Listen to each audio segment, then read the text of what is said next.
Chers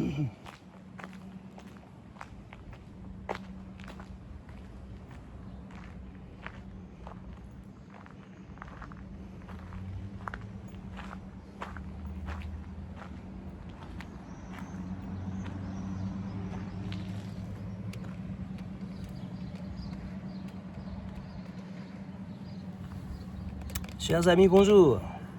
Bon, c'était une petite balade un peu improvisée. Et il faut que j'installe mon matériel. Enfin, plus exactement, ce que j'ai écrit aujourd'hui. Je change de lorgnon. Mais où as-tu mis tes lorgnons? Je cite le groupe Ange. Voilà, j'essaye de me faire une petite place.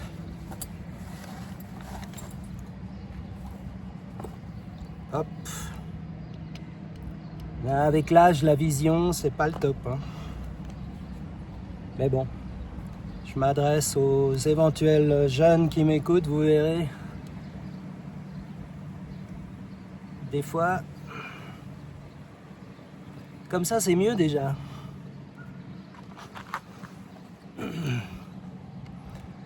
Bon, le socle est un peu de traviole là, comme ça peut-être.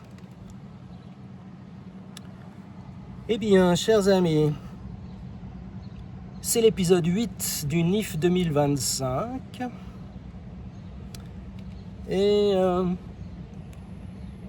en ce 11 juillet 2025, c'est vendredi, et je vous parle des films de la veille, le jeudi 10 juillet 2025. Et il faut dire que en ce moment, on est bien tombé bien bas, ce qui peut paraître logique entre les deux week-ends du NIF, puisque souvent la qualité baisse dans ces jours-là où il y a, disons, du remplissage. Mais l'année dernière, c'était un peu moins le cas. Mais on va dire que c'est un peu inévitable. Je m'enlève ça aussi. C'est très bricolé hein, aujourd'hui. Hein. Donc,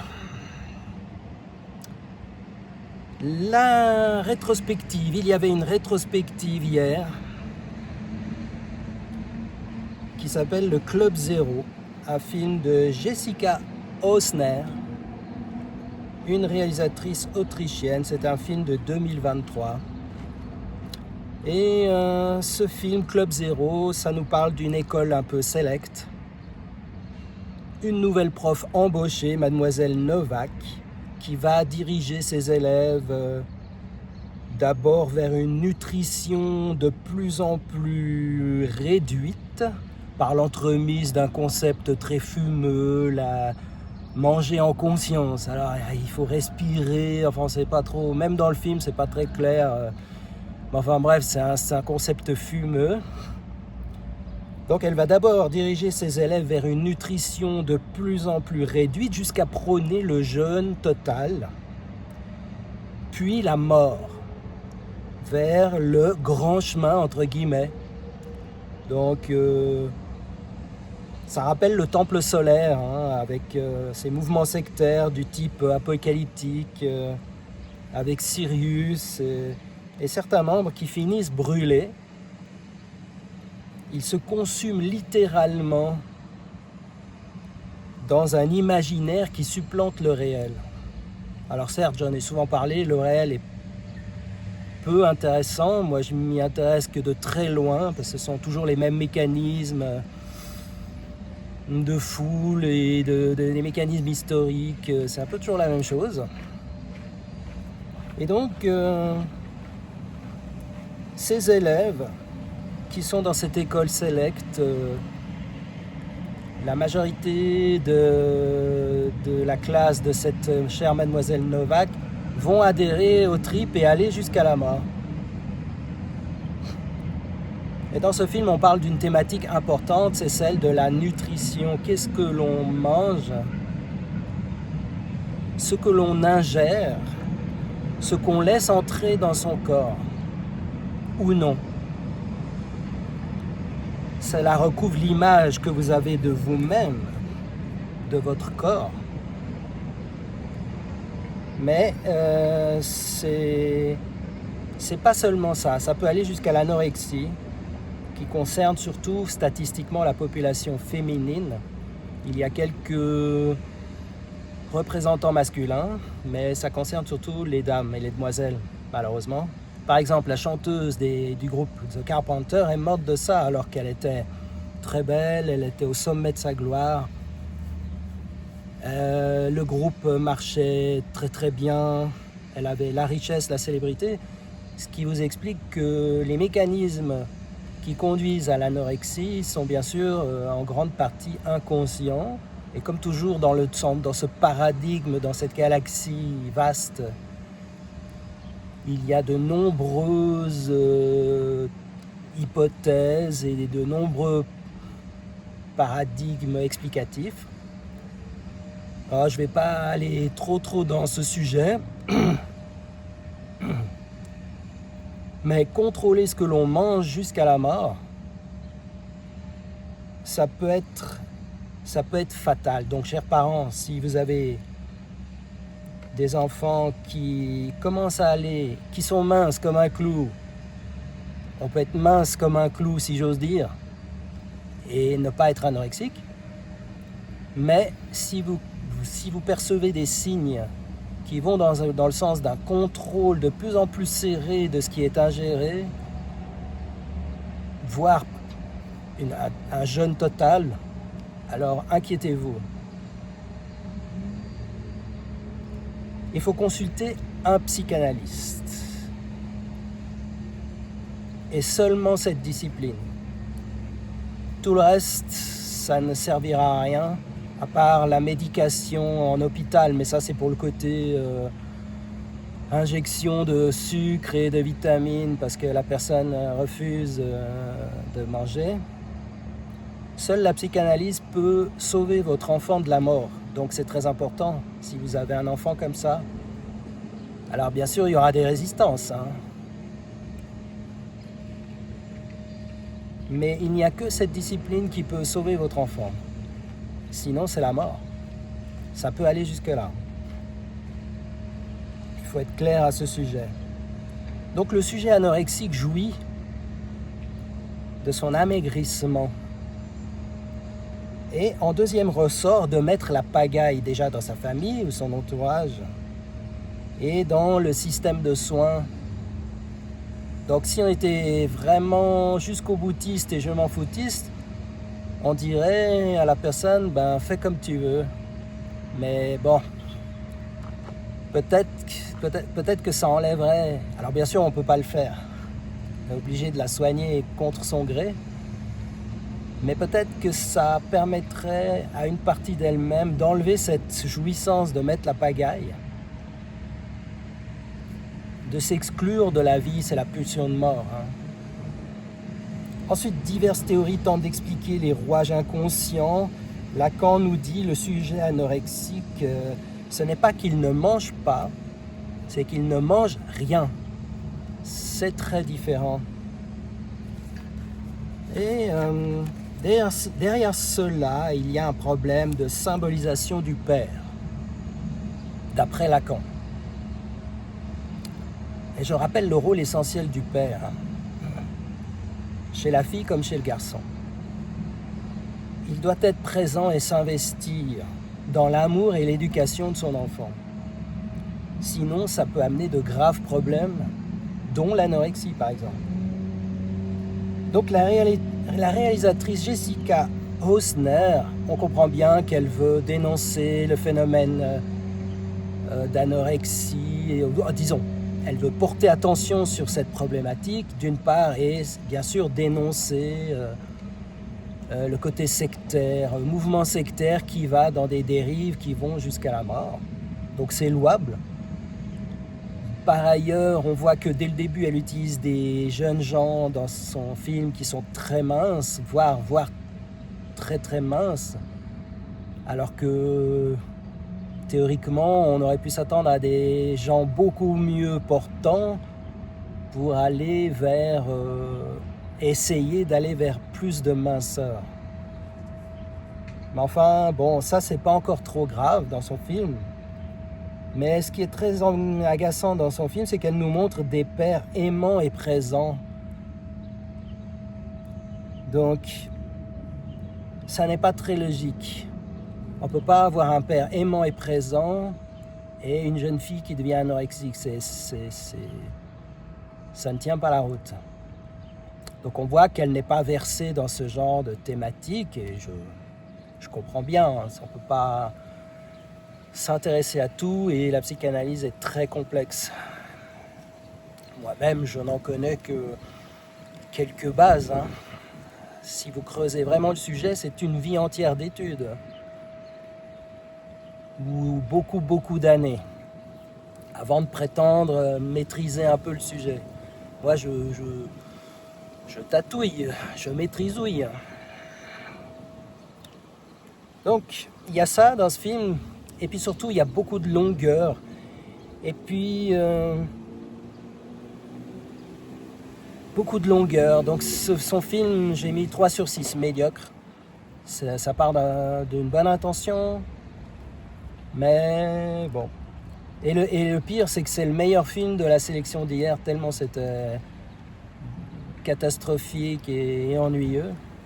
Comme par exemple le film suivant, une autre rétrospective, A Tales of Two Sisters, un film qui s'appelle aussi Two Sisters, donc deux sœurs, un film sud-coréen de Kim Ji-woon, W2ON de 2003, donc une rétrospective qui a plus de 20 ans, 22 ans.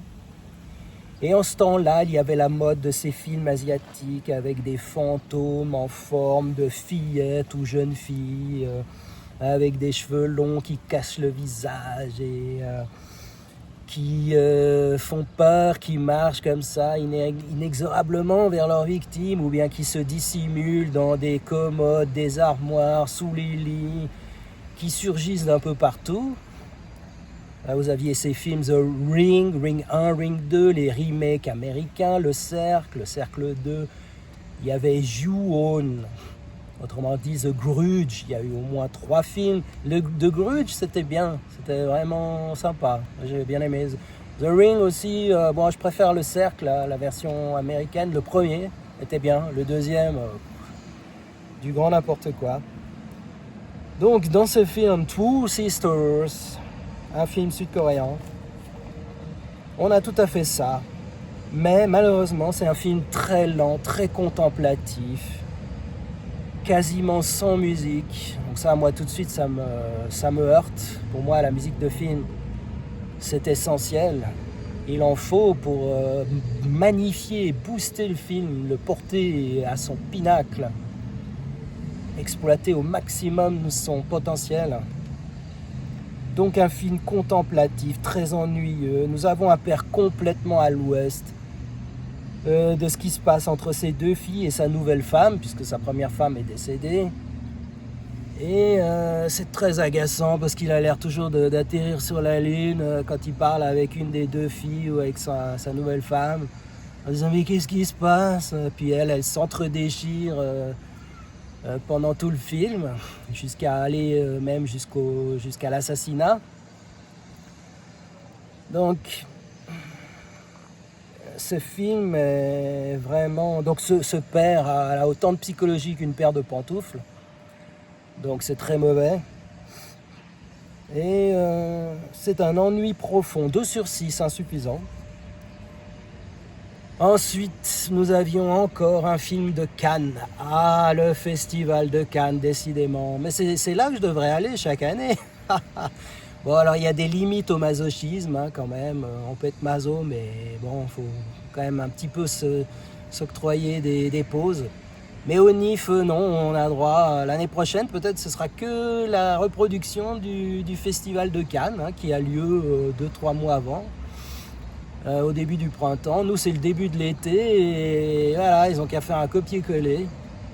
Donc nous avions encore un chef-d'œuvre acclamé sur la terre entière, obligatoire. Donc vous avez intérêt à bien adouber la doxa cannoise, hein, sinon peut-être que vous serez injecté de force avec du diluant de Tipex. Pardonnez mon emportement, c'est la chaleur. C'est la passion. c'est dans le sang, qu'est-ce que vous voulez. Donc un film qui s'appelle Exit 8, un film japonais de qui? Franchement, je l'ai noté après, je vous le dirai après. Donc un film japonais de Cannes. C'est le running gag, hein, chaque année. Hein. Je vous en parlais hier avec Alpha. Donc, d'ailleurs, un running gag qui va revenir chaque année, ça c'est certain. Donc, un film de Genki Kawamura, un film japonais. Exit 8, qui est tiré d'un jeu électronique. Ah là là, alors bon, moi, les jeux électroniques, c'est quand j'étais jeune homme.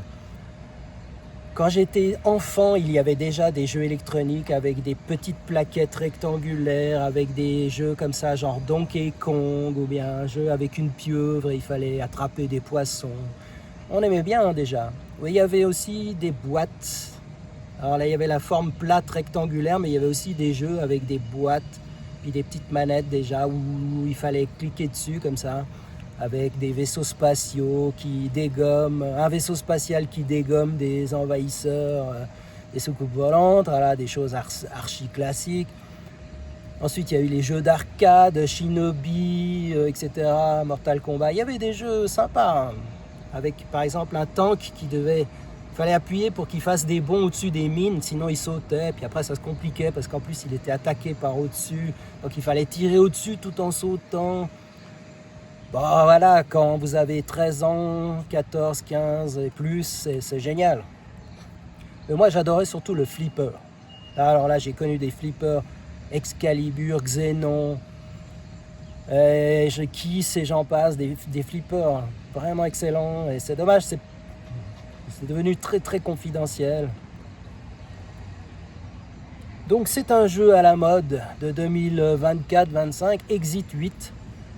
Et le problème, c'est que transcrit en film, ça donne un film à devenir fou, puisqu'on a un protagoniste qui est dans le métro japonais et il veut sortir de la station de métro et il va tomber dans un couloir qui se répète à l'infini. Donc c'est le film à devenir fou, quoi. 1h35 comme ça, vous montrez ça à des gens et ils deviennent maboules en fait. Donc le gars va tourner en boucle comme ça, il va voir Exit 0, 1, 2, 3, 4, 5 des fois, puis il va retomber, puis en fait il commence à se dire qu'il faut calculer selon les affiches, il va essayer de se dire, parce qu'il y a un endroit où c'est marqué, si vous trouvez une anomalie, il faut faire demi-tour. Le problème c'est qu'il ne tient pas compte de toutes les anomalies qu'il rencontre, donc il y a aussi un bonhomme qu'il croise sans arrêt, puis après il y a une jeune femme, puis après on passe du point de vue du bonhomme qu'il croisait, puis après il y a aussi un petit garçon. Puis il y a dans cette histoire le protagoniste principal qui apprend que sa femme est enceinte et qu'elle va accoucher, et puis elle lui dit alors tu acceptes ou pas, puis ça revient sans arrêt. C'est un peu binaire.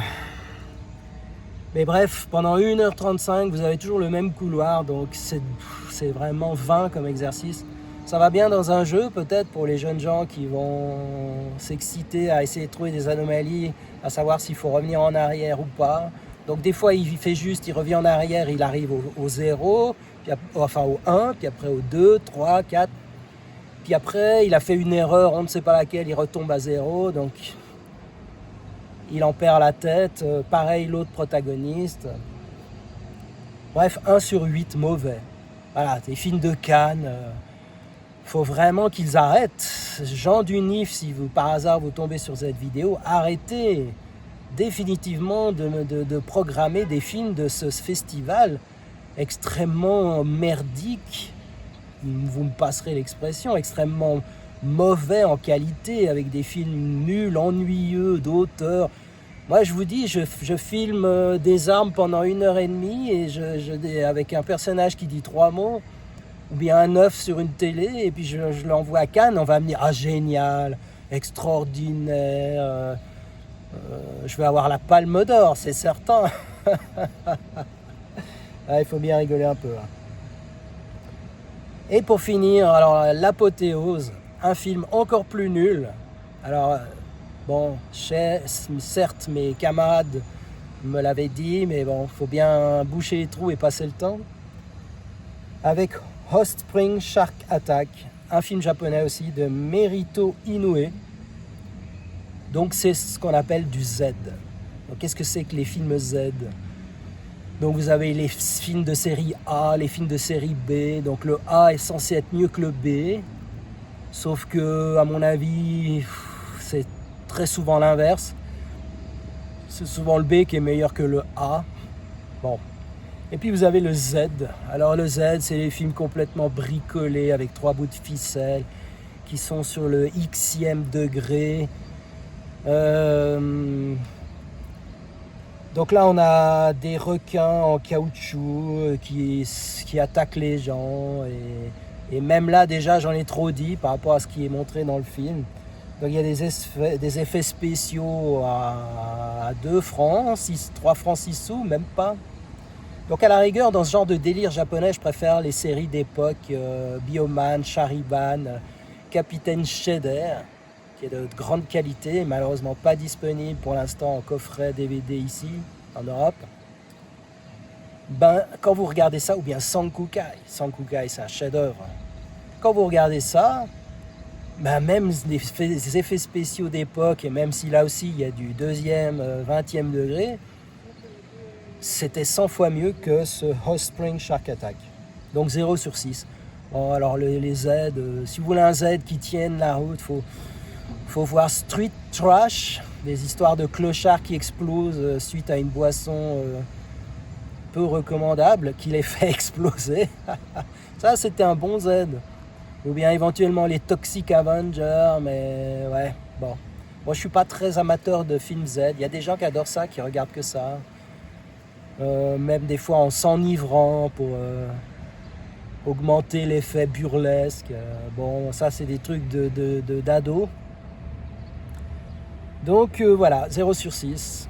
Alors, le dernier week-end qui s'annonce, vendredi et samedi. Aujourd'hui, vendredi et demain, samedi. En général, sur le week-end, la qualité réaugmente un peu. Je vous en parlerai demain. Nous verrons cela. Et à bientôt.